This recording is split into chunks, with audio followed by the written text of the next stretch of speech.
Hello guys, welcome to my Android Tech channel. Today I am going to show in this video how to get Windows 11 23H2 version. So before going to start the video, if you are not subscribed my channel, please subscribe. So let's start the video.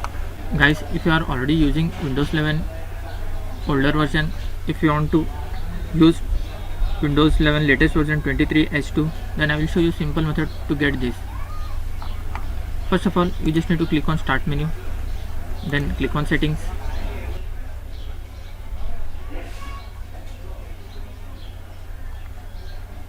click on Windows update. You have to click on check for update. If there is any pending update, then you have to just click on update, or if you find any download 23H2 version, you can just click to install.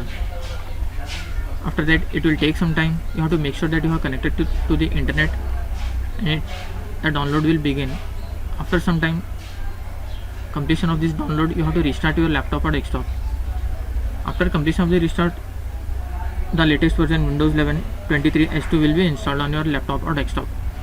Thanks for watching. Hope if you like this video, please like, share and don't forget to subscribe.